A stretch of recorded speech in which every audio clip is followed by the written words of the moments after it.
Just got off of Symphony of the Seas, Royal Caribbean's largest ship in the ocean. We went with a family of 6, so my 4 kids, all under the age of 8. They were 8, 7, 4, and 2, and my husband and I, and we booked connecting cabins. So I wanted to share with you guys the ship highlights, as well as what the kids loved and didn't like, what we loved, as well as the excursions that we did. So stay tuned to hear all about those tips, tricks, and things we loved and didn't like. Stay tuned.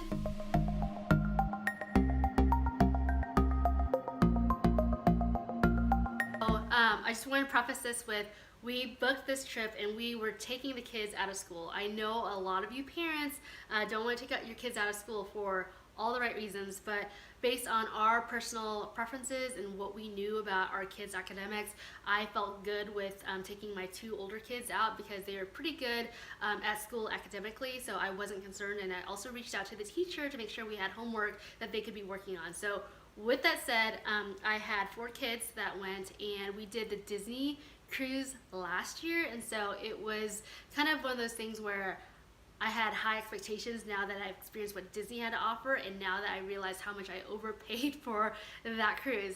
So with that said, we went on Symphony of the Seas. We booked room 10586 and 10588, and on every, except for CocoCay, at every single country we actually had an excursion. And at one country we particularly had an excursion for myself and my husband while leaving the kids on the ship. I know that flabbergasts a lot of you guys, but we did it, and we were totally okay with it. So I wanted to share all that with you, as well as go through our video log so that you guys can see everything that we did and everything that we experienced. But overall, we had an amazing trip, and I would not hesitate to book Royal Caribbean, especially if you have kids over the age of 4. Now, if all your kids are under the age of 4, so you got a 1, 2, 3, or 4-year-old, and that's all you had in your family, I would highly recommend doing the Disney cruise, even though it's more expensive, because I think you'll have more fun, and the kids club is more flexible if you have kids under 4. Now, with that said, if you have a mixture of ages, so I had kids that were 7 and 8 and 4 and 2, I thought that Royal Caribbean still did a phenomenal job with my 2 and 4-year-old. But if I had to pick, I would pick Disney over Royal if I had only kids under the age of 4. Okay? With that said, I am going to run the video log and do some narrative as I show you everything that we did with our Royal Caribbean cruise in February of 2020. So stay tuned. Instead of flying straight into Miami, it was cheaper for us to fly into Fort Lauderdale, and we decided to make a day or 2 out of Fort Lauderdale. Let me just tell you that 2 days is enough to explore Fort Lauderdale. On that second day, we headed to Port of Miami and to the Royal Terminal, and I will tell you that the Royal Terminal was absolutely beautiful and breathtaking. It was kind of confusing because you actually have to drop off your people and your bags, use a porter that's there, tip them the $20 because it's totally worth it, and then have your spouse go and park the car if you rented a car. If you're just flying in for the day, go rent a hotel, and then have an Uber driver just drop you off. It's that much easier. So you can see this is the terminal, and it's beautiful. There's propellers there. I don't think they're true to size, but it's beautiful regardless. And there's 2 escalators that you head to, and then what you do is you show them your set sail pass and your passport, and then you are on your way. It was literally less than 10 minutes between going into those double doors and then heading into the cruise ship, which you can see here our kids going into. And the floor that you're on, I think, is the 4th floor. It's the promenade. And then if you go earlier than what your sail pass says, like, you're allowed in, just like we were. We had a sail pass at 1:30, but then we arrived at 10:30 and we were able to get in. So you can see we were able to explore all of the different areas. The girls didn't have their swimsuits, so they weren't able to swim, but that's okay. We were able to explore and see all the different venues with no people in there. So this is like the main theater room. So we were able to kind of sneak on stage and take a photo of the kids on stage, which was really, really nice. And this is like the laser tag area that also turns into an ice skating rink. This is Adventure Ocean, which is the kids area. I'm going to tell you this up front. It's compared to Disney, it's really not that great of a first impression. It looked really boring. All the rooms looked really plain, and there was nothing inside of them.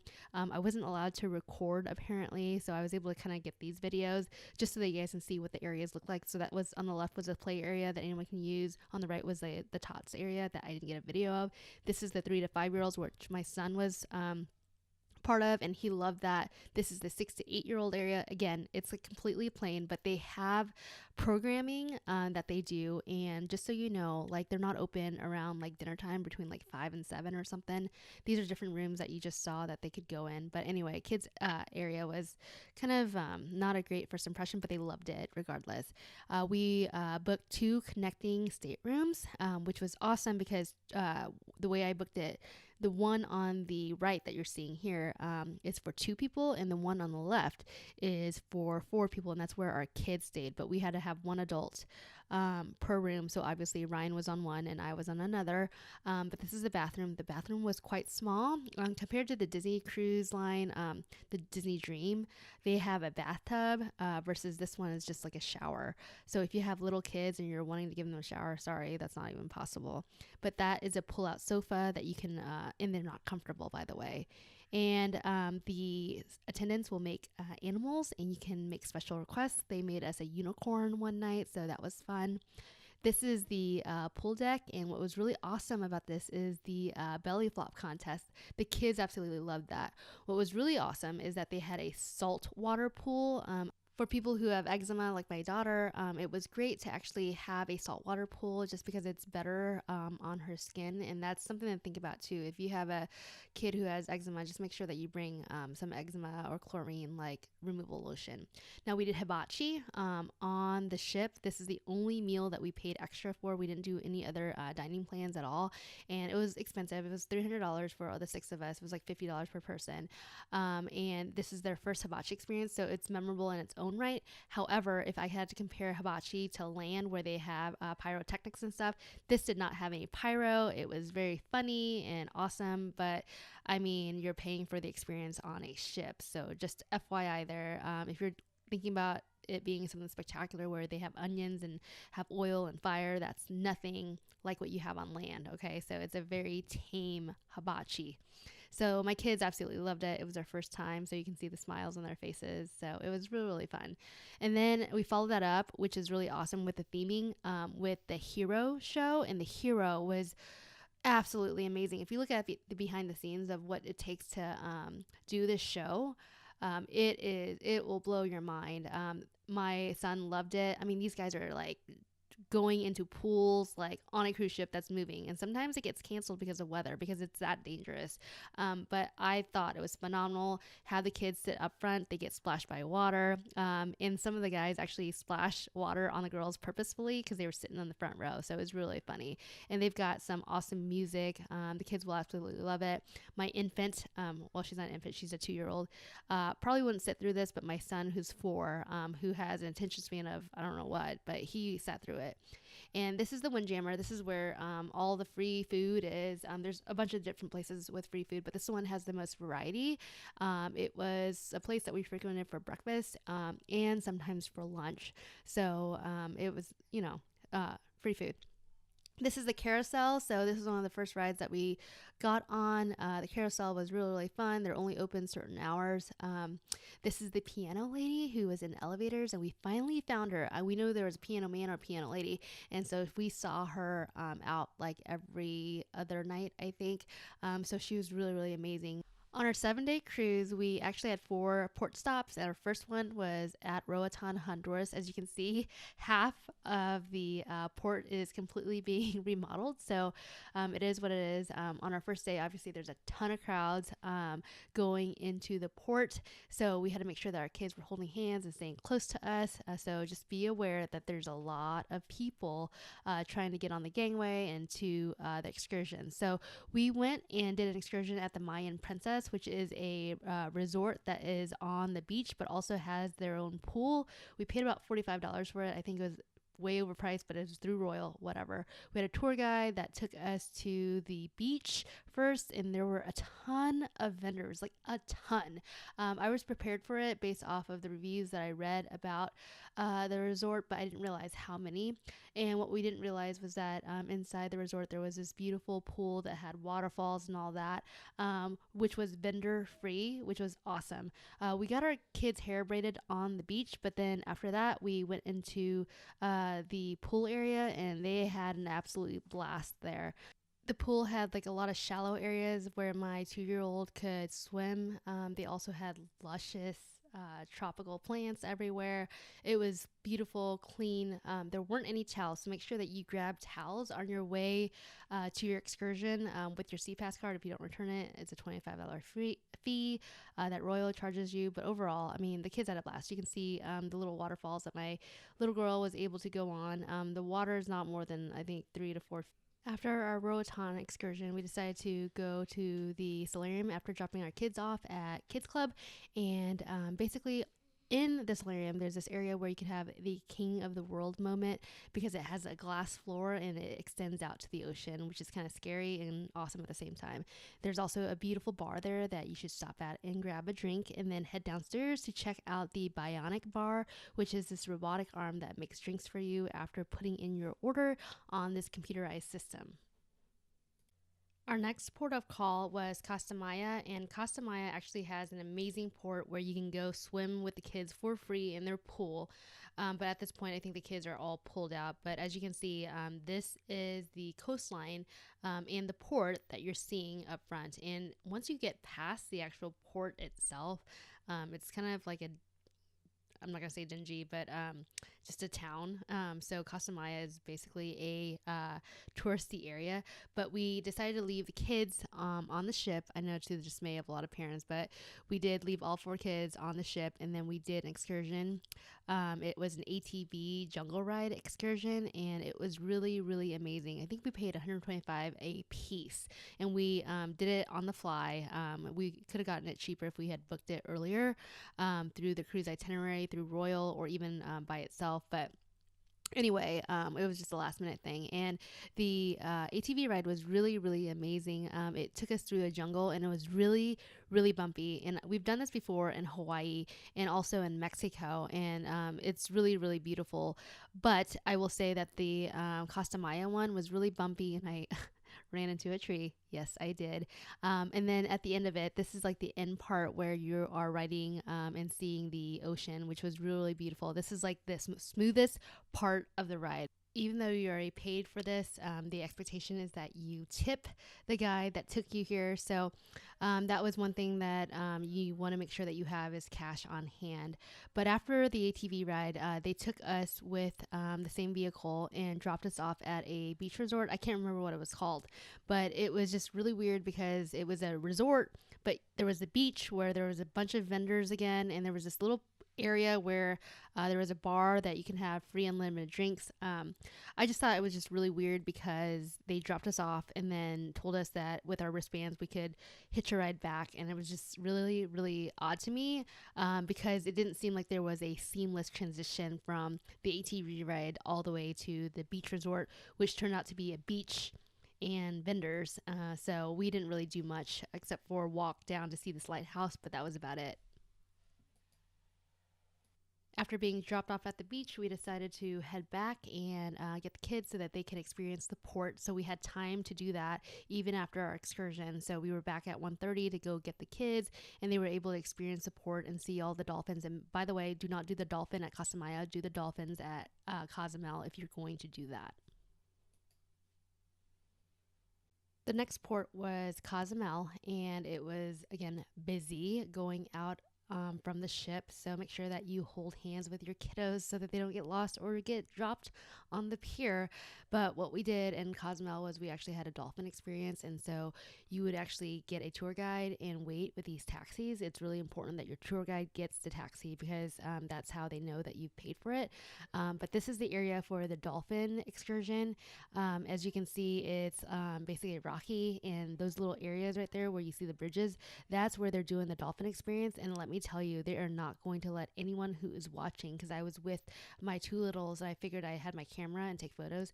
No, they have it blocked off so well that no one can take photos unless you have like this zoom lens and you're standing right there on the pier watching them. So they don't let you bring any cameras in. So for my husband and two older daughters, it was about $175 for the photos, all of them.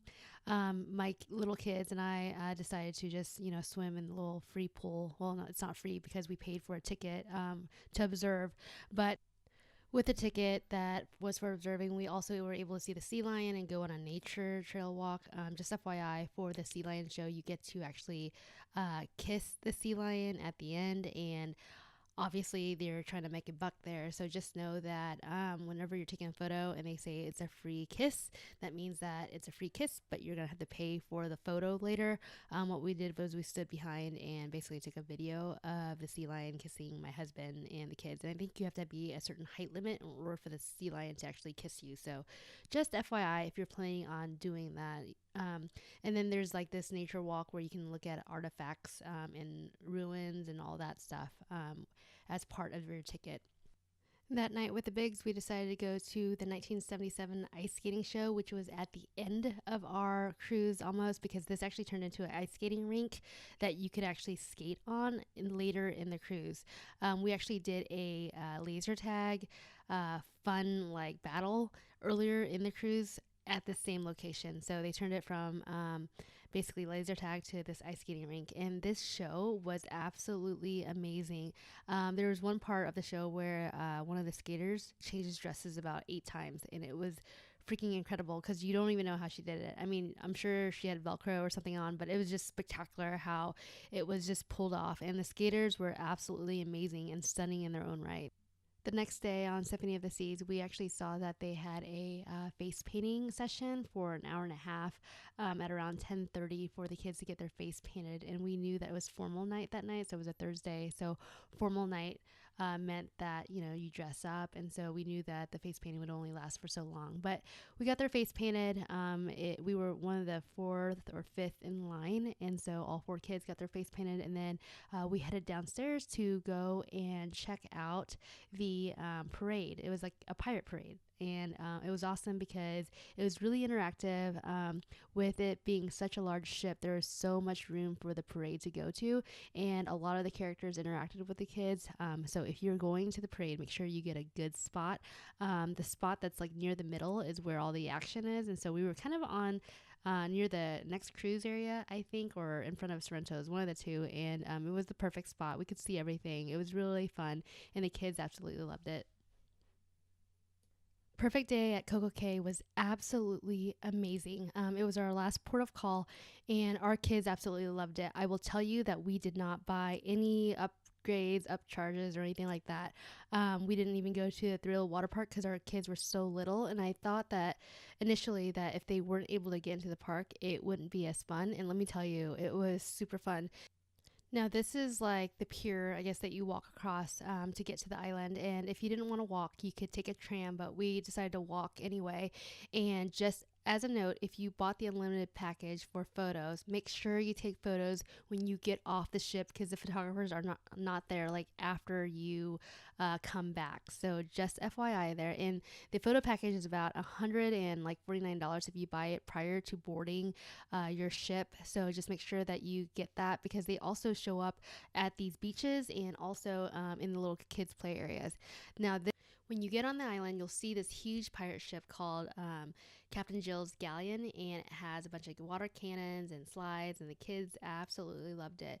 This is also the area where they hold the hula hooping contest, and they have like about 10 hula hoops out there on the side, and my daughter is actually an amazing hula hooper, so much so that she actually got the world record, but the record for CocoCay's hula hoops, and she was able to hula hoop for about 11 minutes and 15 seconds, which is quite phenomenal. So she holds records. See if you guys can beat that. And then there's a section called Splashaway Bay, and there's not really a height limit. I don't think, but you can see my 2-year-old daughter was riding with my spouse, so that was pretty awesome. This is the food. This is at I believe it's called Skipper's Grill or Chill Grill.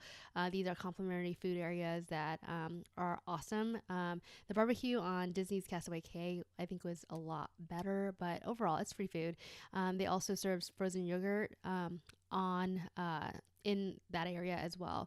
This is the Oasis Lagoon. The water goes about 4 feet, and then that area right there on the left, that is a bar that you can swim up to, where all the adults and college kids hang out. But we were on the other side, and the kids absolutely love that area.